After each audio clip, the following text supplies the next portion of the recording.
for this match, as they did tell us earlier.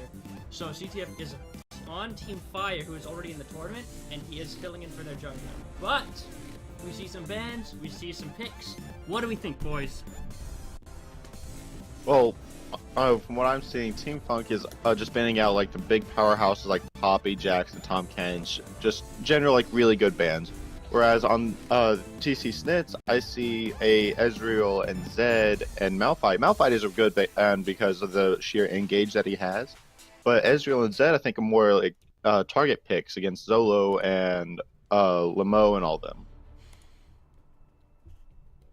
I also believe that Ezreal and Zed could be picks that they just don't want to go up against either, because I know Zed is a really hard lane to win against right now, but he does fall off later with items.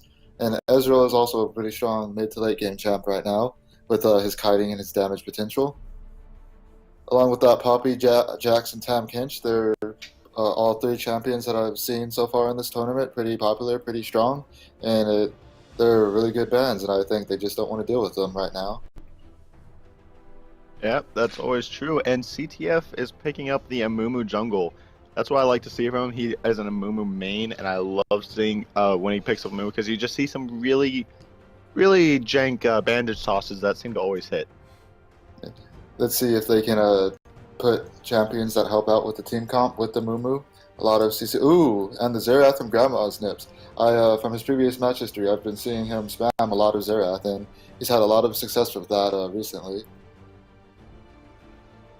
Oh yeah, and then the Janna pickup on the support, I really do enjoy seeing Janna because as we saw in the actual LCS, the ultimate over the wall seems to be able to do something to kind of save a bunch of people, and then it's fun watching Janna because you get the knockups and then the heals. It's a really good utility support that I love seeing that not many people know how to play. Yep. And Azir coming out from Zolo 999 right now. He's already played that once previously in this tournament and seems like a comfortable pick for him. Yeah, and Azir against the Xerath. Azir gives the nice range to be able to go against the Xerath, which is known for his incredible range. And then the mobility as well. He might be able to kind of poke out Xerath in the early game, possibly late game if he gets ahead. And from what I'm seeing right now, it seems like they're going to be going for a good kiting type of comp from Team Funk over there. Both mid laners had cleanse for a little while, but it seems like Grandma's Nips went back to barrier. Let's see if he continues to keep that barrier on. Yeah, the cleanse on the Xerath would make sense with the Amumu, with it coming in the sheer CC that he offers. But the barrier would help it against in the early game against the Azir in general. But personally, I think cleanse might be a smarter pickup, depending because of all the CC that they have so far.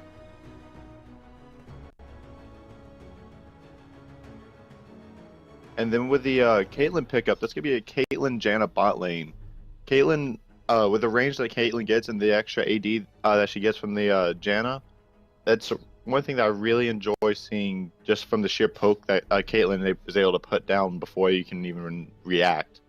And it's going to be hard for any jungle or mid lane ganks to come down on this bot lane, seeing that they have so much disengage and Caitlyn's such a long range AD carry.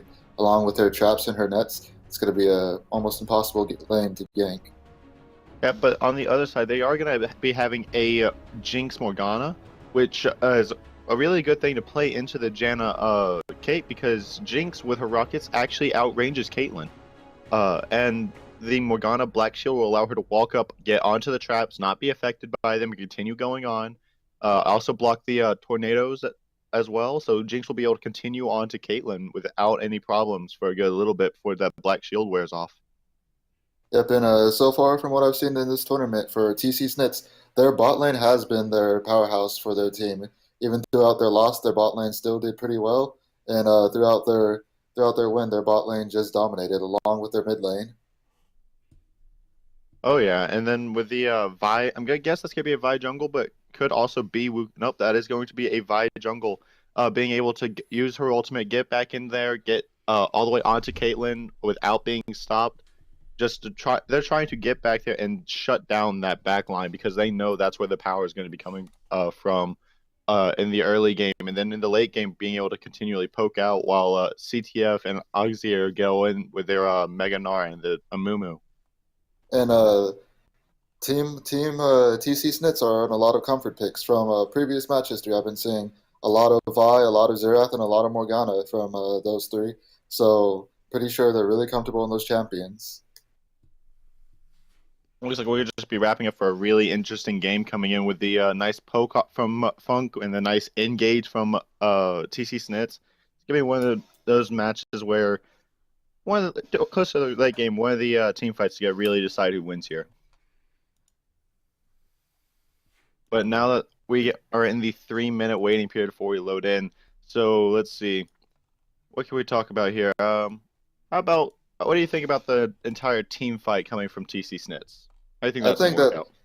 I think TC Snits has a really good team fight right now. They have a lot of AoE coming in from the Morgana, the Wukong. Then Xerath can pull out some CC, and Vi can pull out some amazing CC onto their backline. Along with the Jinx being really long range with her traps, she should be safe. Xerath should be pretty safe, and it should be a pretty hectic team fight for Team Funk if they try and get in their face. Oh yeah.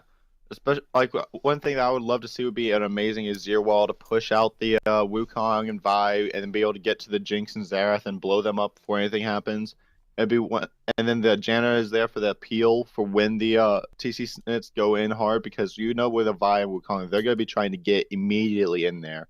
There's probably gonna be Vi ultimate into a Wukong get in there and just constantly CC them till they're dead. Yeah, and Ajana is an amazing pick against the Vi and Wukong. The Tornado, the speed buff, the ultimate just keeps them out of range completely during team fights. Oh yeah. And like I said earlier, the ultimate, I would love to see the ultimate just straight up save someone that would definitely have died without it. Same thing with the Azir wall. With the Wukong, with the Vi, I think along with the combination of Azir and Janna, that they're gonna have a really hard time getting in on them. Uh-huh. And we will be looking, Xerath did pick up Cleanse. I think he realized that with the Amumu and the Janna that getting Cleanse would probably really help to stop that engage from coming in on him. Especially if Gnar were able to get to their backline, because they do not have the pillback that Team Funk has right now. Oh yeah, if he gets one of those really good ultimates and knocks 4, maybe possibly even 5 into the wall, that could easily spell doom for TC Snits. But all in all, I'm looking at both the team comps. I like them. I like them a lot. It's just whoever executes them better. Yeah, it is. That's I'm going back to. It's probably going to come down to the late game. One good team fight would spell doom and victory for each team respectively.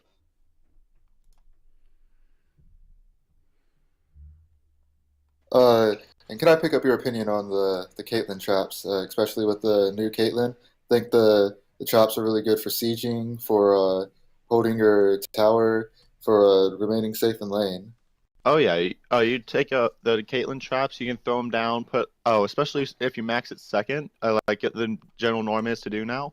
You'll be able to put down 5 traps and just put that along the lane as you're pushing in. They can't even come up without hitting one of them. And then you can get the proc headshot off onto them, and then just deal multiple damage before they can even get to them. And then you just net out and just run away. And then, but that's where the Morgana Black Shield comes in. She's gonna be allow the team to go in without getting hit by the traps, so that Caitlyn can't do that to them, and be able to just continue pushing in. And so the Morgana Black Shield's gonna probably be what's gonna enable them to really go in on that. Yeah, I would imagine that she would put that on either the Wukong or the Vi, so that they're able to try and get to the back line through a lot of disengage that TC Snits do have. It's gonna be just a very interesting fight in general to see. And it looks like we're loading in. Oh yeah, loading in now. One thing I just want to point out I love seeing is the corresponding summoner icons on TC Snits. Oh yeah, the Earth mode icons. I do love that. They actually can't see that because of the overlay, but it is funny. The overlay. Okay. And so the game begins. Oh yeah, and then There's one thing I do want to point out is the what's it called? The masteries that we're gonna be seeing. Both Jinx and Caitlyn both took Warlord's Bloodlust. Uh, well, no, actually, no, scratch that. I misspoke. They both took Fervor of Battle, which makes sense on Jinx because she gets the extra attack, well, extra damage on every auto attack, and she's known for auto attacking. And Caitlyn, it does make sense because if she lands all her abilities and deals the extra damage, it makes sense because Fervor has been gotten a little buffed and used a little bit more instead of Thunderlord's Decree with all the changes that's been coming in. And so now it's not just Thunderlord's Decree dominating the entire game like we used to see. Yes, and I do like the way that Riot did that because Thunderlord's Decree on everyone did kind of become repetitive, and I do like the being able to, you know, branch out and have different choices of masteries other than just Thunderlord's Decree. Oh yeah, Thunderlord's Decree used to be 8 out of 10 players would choose. Yeah, with the exception of maybe the top laner or maybe the support. Oh yeah, the Bond of Stone or Windspeaker's Blessing did kind of overrule for the support. It's just one of those that even on some supports like Morgana or some engaged support would still choose Thunderlord's Decree depending on what they felt like.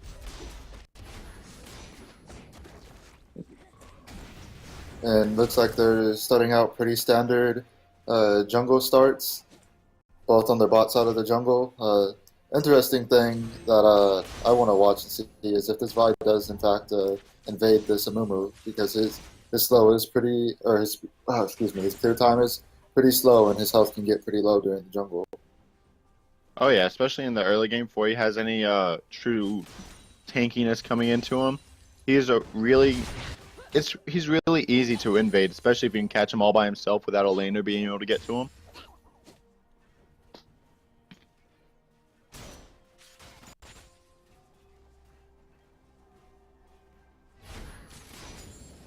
For now, nobody seems to be going aggressively. Everything seems to be going pretty safe. Yeah, it is. It does seem to be a really safe. I kind of miss that. I kind of enjoy seeing the level 1 cheese going in where 5 people invade the jungle. I like seeing that. I think it's hilarious.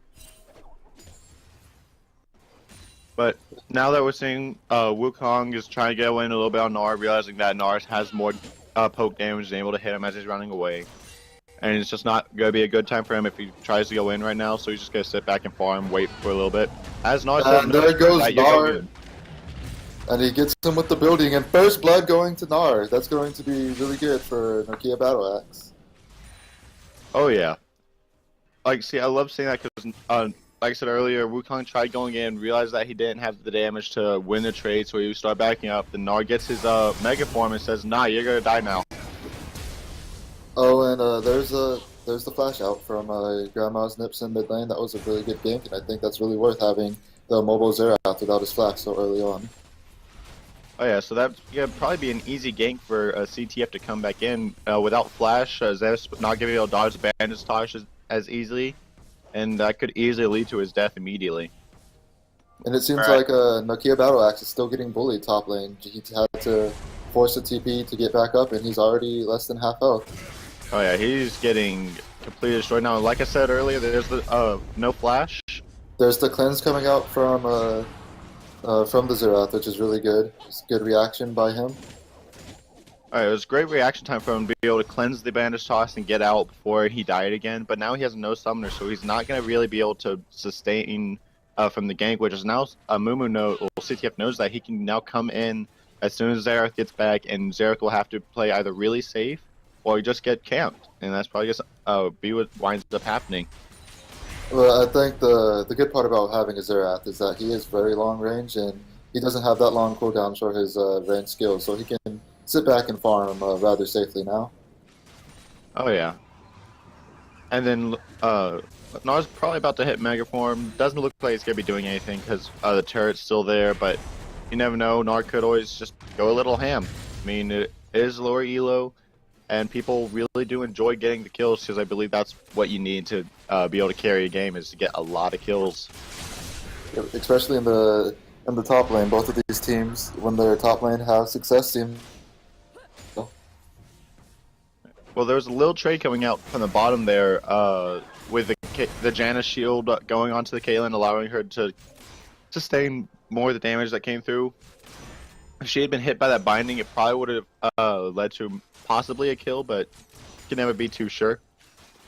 But they are going to have to play a little bit more passive with the Morgana being able to go with the back, toss the Tormented Soil, and be able to poke with Thunderlord's Decree. Like I said, Morgana did take Thunderlords earlier, how a more engaged support would be able to put that down, deal extra damage, poke them out for the ADC, so the ADC can focus on farming and not have to worry about trading with the other ADC.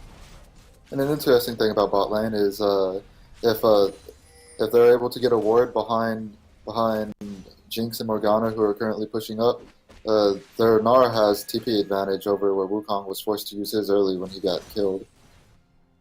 Oh yeah, and that could easily lead into the team fight that looked like they're about to break out here. Possibly a TP coming in for Gnar. There's the counter gank by Vi, and the binding hitting by Morgana doesn't seem like it will do much onto Janna, but still good damage and results in avoiding the kill. Yeah, the binding that hit Janna that did get some damage, but Janna's able to get out, throw down a 28-0, push him back, and basically it was just one of those where it just kind of happens, and then they don't have the damage right now on TC Snits' side to really poke them down and immediately burst them for getting caught like that, like they will be able to later game. But right now the poke is really good right now, forcing Caitlyn and Janna and be like, oh, you want to come up? No, get back to your tower, you're going to be safe over there. If you come up, we're going to kill you. That's the kind of message that they're trying to send right now. I think the Team Funk bot lane is perfectly fine with farming right now. They're out farming Caitlyn, and later game, Jinx is just a monster when she's able to farm up and maybe get a couple kills. Oh yeah, Jinx has been known for being the hyper carry whenever she gets kills and everything. Just the sheer amount of damage she's able to put out with her rockets, especially later on when she gets the Essence Reaver in full crit, she can just stay in rocket forms and not have to worry about changing or losing mana. Yeah, those AoE crits around are just gotta hurt a lot more than a Caitlyn will, especially if Caitlyn's not able to get off any headshots. Oh, and there's the flash ult by Azir. Let's see if Amumu can get his bandage toss onto Xerath, and it looks like Gamma's Nips may be able to get out alive. That was a really good flash ultimate from Azir. Unfortunately, Xerath was able to make it out from there, given that Amumu, I believe, hit his bandage toss, but did not have it to continue to secure the kill. And Xerath just has the sheer amount of CC with one of his abilities to stun them, allowing him to get out in time. Yes, Xerath did manage to hit the Shocking Orb, which was really good by him. I think that overall saved his life because it stopped Amumu, the big chain of CC onto him, from getting to him. And there's Amumu missing the bandage toss, flashing in for the Curse of the Undying Mummy, and then here's Morgana ulting. Let's see if that saves her life, and it does not look like it's going to. That might come out to be a double kill for Caitlyn. Oh, and the double flash is coming out, saving Jinx's life. Here comes the TP and the counter gank. Janna with the good Howling Gale and Tornado to keep her alive. But let's see for how long with Xerath coming in. And that should be a dead Janna going on to Xerath, who's now ulting onto Caitlyn and Amumu just for a little bit of extra damage, and they're going to push in this bot lane into their tower. Yeah, one thing that I want to point out there is Wukong did TP down, but Gnar decided that he wasn't going to come down and help his team, which did cost them the fight, but he's going to be trying to take that tower up top, and it looks like he's going to be able to get it before Wukong's able to get back up there. So even though they did lose the fight, Gnar realized that it would probably lose anyways if he was there, so he's going to continue pushing that tower and make sure he gets that. At least get something out of the team fight. One thing that I didn't see before the fight was where Gnar's Mega Bar was at, because it seems like throughout half of the fight, Gnar was Mega Form up top lane. If he was pretty close to Mega, I think he should have tried for that TP, because that could have been a really big fight changer and could have resulted in a couple more kills for his team. That's true. I didn't notice that either. If he had TP down already in the Mega Form with it about halfway down, the team fight probably wouldn't have gone that well for him, especially since he wouldn't have had the tankiness from Mega Gnar to be able to sustain through the fight. But all in all, it was a good team fight from TC Snits. Seeing that Mumu came down, Mumu did have to pop his flash to land the ultimate on just the Janna. On just the Morgana, sorry.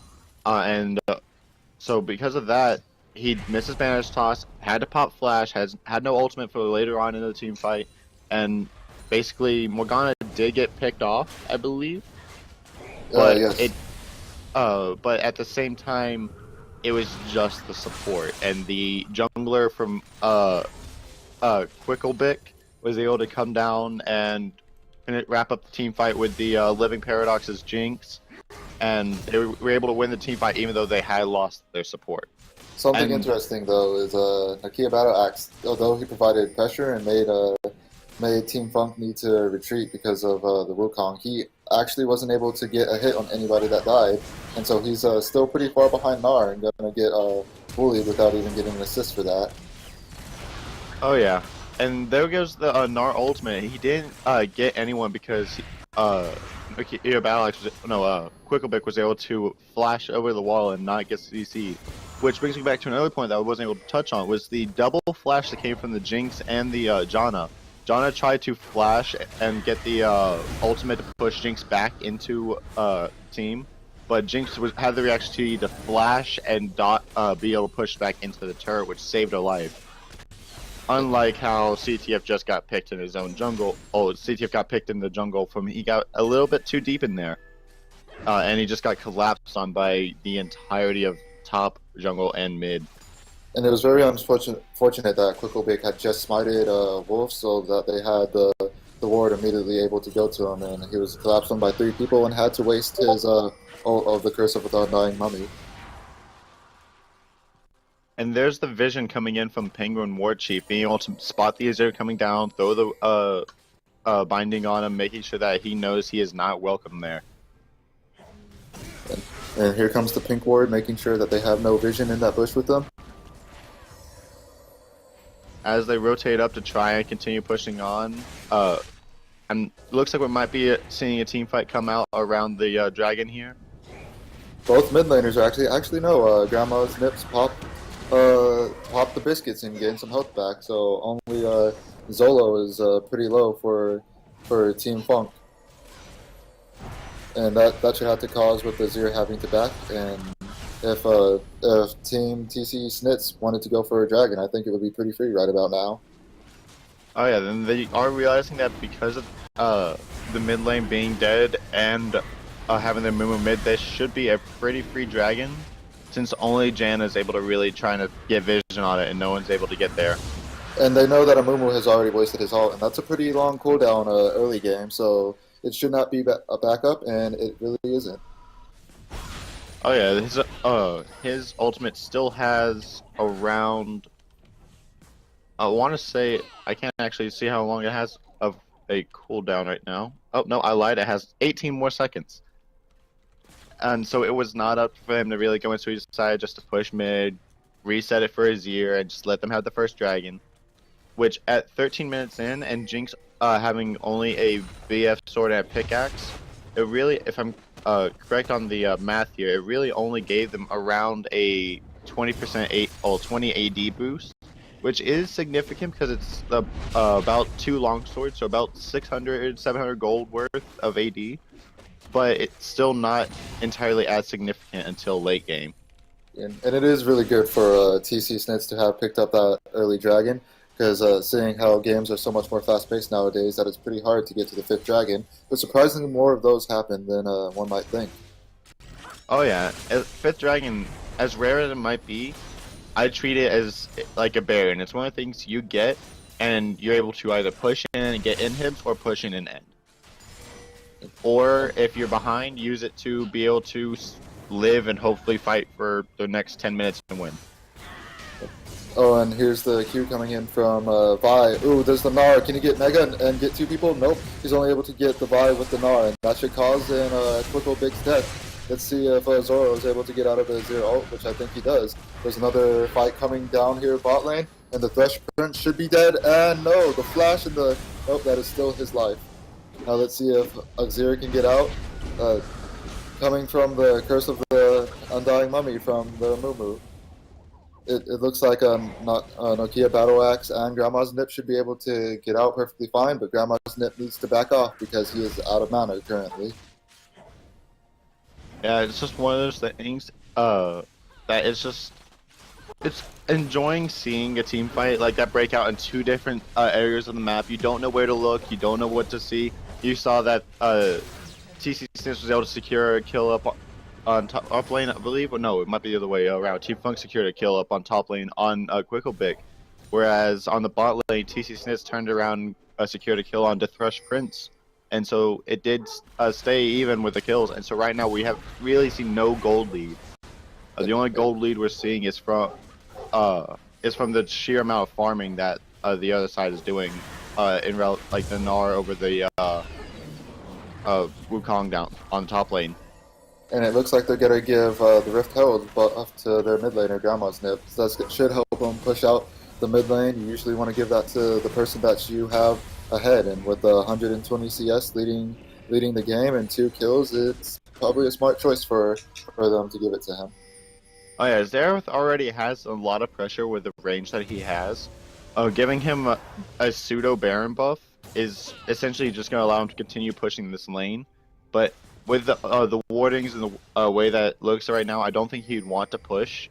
I believe they know that they're all sitting there in the bush, so they're waiting, possibly get a collapse on him, or just realize that they don't want to deal with that at all.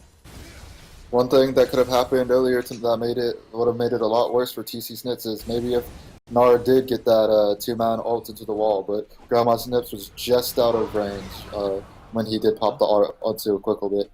Fine for me. Ryan Fountain. Sorry about that. My brother has to go sign for the pizza for me. And he's freaking out. Fine. We're all hungry. And here's the ult coming from Xerath. Just a little bit of poke damage onto Zolo, but the Howling, or not the Howling Gale, the shield from Janna should keep him pretty healthy. He's about half health. That's what I'm saying, is the shield from Janna is going to be enough to kind of sustain from the poke, allow them to go in a little bit harder than normal, but they still have to play a little bit more passive. It's not like the Morgana Black Shield where it's like no CC can hit you, you can go straight in. As we're seeing, it looks like either a team fight might break out down there. As we're seeing the wrong net from the Kate, probably is going to lead to her death here. Ooh, she was able to get her in the trap. Good reaction by her. I wonder if that net was a mixed click or if she thought that she could just win the fight. And super. Go with. Oh, sorry. Go ahead.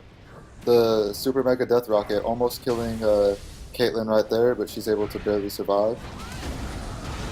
Oh, and here's the fight in the mid lane. This is the CC we were talking about earlier with the Gnar ult and the Mumu ult being able to come off each other. And there's the pill from the Azir, but it looks like TC Snits is just too far ahead with the damage, and they cannot stop it. Plus, that was a tower dive, so getting hit by the turret really did help TC Snits come out ahead on Team Funk. Oh yeah, like you said, that was the CC that we were looking for earlier. Where Amumu goes in with his the ultimate, Gnar goes in, mega forms and knocks them into the wall, getting the good 3 to 4 man. Unfortunately, the fight did not go in their favor because of the return CC that can come in from the Wukong ultimate and the Vi ultimate, being able to go to the back line, make sure that they can't do anything. It's one of the things that really, I think this is probably going to be one of the games where whoever engages first is probably going to lose that fight. And they did not have the support of their ADC in that fight because Lamau did have to leave when he got chunked out by Living Paradox, and he was able to make it to the fight and help put out damage, and he was practically untouched. Oh yeah, that's one of the things that even though you may be all by yourself in a lane, if you get pushed out of your lane, it really does affect the entire team. Yep, and without that extra damage, Grandma's Nips was just able to barely hold on in that fight and put out damage. Even through the good ultimate by Zolo to push out Wukong once he first started coming in, it still just wasn't enough for them to win that fight. And here comes the banish toss. We're seeing another engage on the entire team going in there. It's just really not going to be that big of a fight breaking out, but it might lead to another team fight breaking out right here. Ooh, and that was a good body block by Quicklebit. And a good Flame Chompers by Jinx to stop Morgana from going down. That's twice now that she almost went down. She needs to get out and recall, which she is doing. Yeah, and then it looks like Funk is going to be trying to get this dragon, pulling it out of the pit, telling TCS that if they want to come around and team fight, they're going to have to come around into there as the team fight starts. And that's the Meganar being used up early, and there's the TP coming from behind, and now it is cancelled. So that's the TP down for Nokia Battle Axe right there. He's just going to be content pushing out top lane, and Team Funk really couldn't stay around with Nara using his ult so early on, or not his ult, his Mega Form so early on Dragon. Oh yeah, and there was how they got so low, but they were able to get out because the disengage that their teams bring. There's the flash used up by both mid laners, and the first Dragon, for if they're able to protect this tower, no, they're not. First Dragon for a tower, I don't know how much that's worth for their second tier tower, even though they haven't got one tower yet from the side of TC Snits. They have actually gotten the top lane tower. They have one tower, and that's it. Yep, and this mid tower looks like it could be going down soon if they commit the people, and it does not look like they are going to. Oh yeah, and that's one of the things that I said earlier is one good team fight could lead to either doom or victory for either team. And from what I'm seeing, it looks like it's starting to shift to the TC Snit side, being able to poke them out or waiting for them to engage and going in on them. They realized in that first team fight that whoever engages first is probably going to lose because of the ways that the team comps have worked. So if they wait, allow them to engage, and then immediately go in on them while being positioned correctly, they should be able to win the team fight. And TC Snits is about 3k gold ahead right now. It's not that much, honestly, in terms of the entire thing. So Team Funk still has a pretty good chance to come back in. Yep, while they are 3k ahead, if you look at the actual gold, that is about 400 gold ahead on Azir, about 400 gold ahead on Vi, and about good 700 ahead on Morgana against their counterparts on Team Funk respectively. The only ones that are really ahead on Team Funk is the Caitlyn ahead of the being ahead of the Jinx. I'm actually looking at the wrong stats. I am so sorry. I was looking at the ones they had in their pocket. But it does actually go back to what I was saying. The Vi is still ahead of the Mumu. The Azir is still behind the Xerath, and Jinx is still ahead of Caitlyn. But by easily about the same amount that I was saying before, about 500 here, 200, 300 there.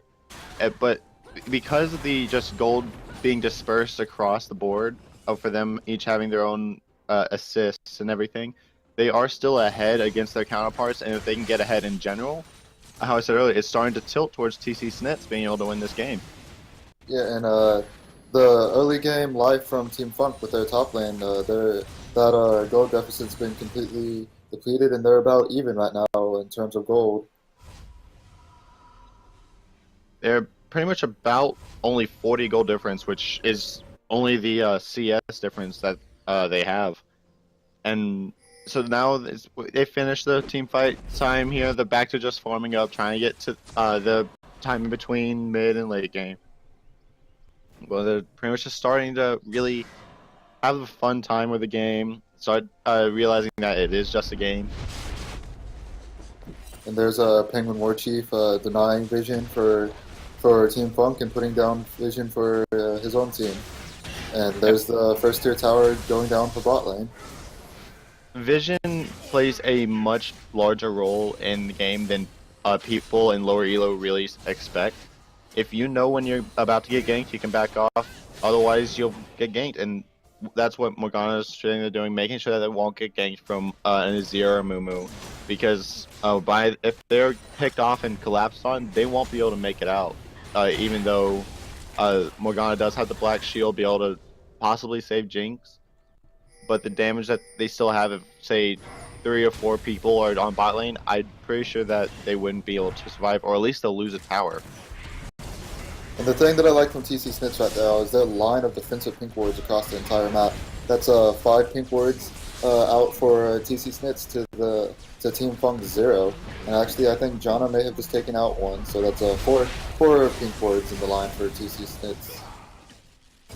Oh yeah, the entire vision game of controlling the vision, making sure that they don't have vision on you. The entirety of the vision coming from TC Snits with the pink ward line shows that they are smart to buy the pink ward, which the cost has been brought down, so they've been buffed, and it's a lot easier for that to happen as the team fight breaks out here.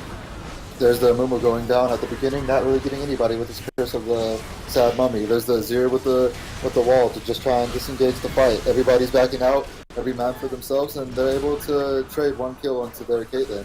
But at the cost of what? That's probably going to be an inhib tower and an inhib going down. That misplay. One thing that I would like to point out is the Azir ultimate. He did push everyone back, but Vi was still mid ultimate, so she did not get pushed back by the wall. And so that allowed her to continue pushing in and deal damage and allow TC Snits to continue on with the team fight. If she had not been mid ultimate and kind of countered the Azir ultimate, she probably would have been pushed back and the fight would have ended there. Ooh, and there's Caitlyn just getting completely blown up by their team.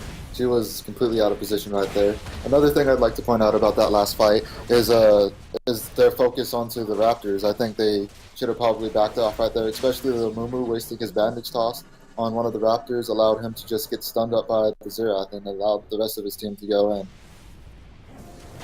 Oh yeah, especially him popping his ultimate, I believe only catching 2 people in it and not the entire team like Mumu is known for.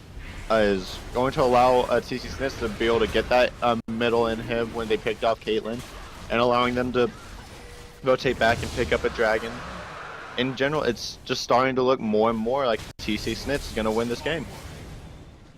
Yep, that for one is true. And the thing about the Mumu ult during that last fight is the 2 people that he got it on, I believe it was Vi and Wukong, so their tank front line is getting the Mumu ult. That is really not what you want on the side of Team Funk. Oh yeah, you want Mumu to be able to get back into the back line, ultimate, lock them up, and then allow the rest of your team to get back there with like the Gnar and the Azir to be able to get their Azir soldiers back and Gnar ultimate, and try to just collapse onto them and get that back line pushed down. Because right now, Jinx is still under 1500 health, Morgana is still really squishy, Xerath is still really squishy. If they can get to the back line, they do have the damage to be able to push them out. The only thing is that TC Snits has more damage and a bigger front line. Yeah, and the thing that should be very scary for Team Funk is just how fast their Mumu blew up. He's supposed to be their front line, their tank, and he blew up almost instantly during that last fight. Oh, and there's their Living Paradox getting caught out by the Nara Mumu. That was really good for them. Oh, but there's Grandma's Nips able to take out Lamo on the backside with his ultimate. It looks like Quicklebit's pretty low, but he's going to be able to get out. Zolo got caught out by the Azir stun, but he should be pretty safe right now. Again, Azir doesn't have his ult because he just used it up on Lamo. And it looks like Quicklebit actually isn't going to back off, actually, with that Gnar Boomerang. He probably should. But, you know, it's him being there. Even if he does decide to go in, he's probably going to be able to get that 1 Q off for his team before he goes down, if he does actually go down, because I believe Wukong still has his ultimate, and so does Quicklebit. Oh yeah, and one thing that I think that Jinx just wasn't paying attention. She thought she was safe, and there was a ward, and she just got stunned up and caught out. And that's what happens if you can get from Team Funk. They do have CC. If you get stunned by a Gnar, Mumu's close enough to be able to stun you up even more, and he did drop his Curse of the Sad Mummy to be able to lock up everyone who was trying to help Jinx, and that's what allowed them to really start that fight there. And The only downside is that they were on Team EC Snits were able to immediately jump in. Yes, their ADC was down, but they still have Wukong, Xerath, and Vi to be able to continue on and deal a lot of damage. And even though Team Funk did overall end up losing that fight, I do have to give props to Oxier for knowing his champ really well, being able to get that wall up right there over the wall. Oh yeah, that was just something that I really enjoy seeing, just the continuation of the Gnar being able to pop his get Mega Gnar, hit the CC, and can just continue on. And there's the engage from Quicklepick. Oh, and there's the... Ooh, no, never mind. The Janna ult wasn't able to save the Caitlyn, and Xerath was able to pick it up with his ult.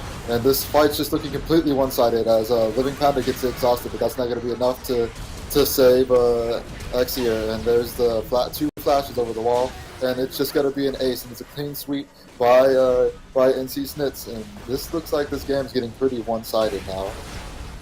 Oh yeah, especially with the mid lane, the minions are already pushing in, hitting the mid turrets. If they just continue pushing in with being able to take that, they could rotate from this tower and push into the base and possibly get something. But it doesn't look like they want to do that because they do see that Caitlyn is coming up in 1 second, and right behind would be Janna, and pretty much the entire team's coming up. They don't have time to really go in there, so they just get back off, go clear out bot lane, and just kind of reset for the next team fight.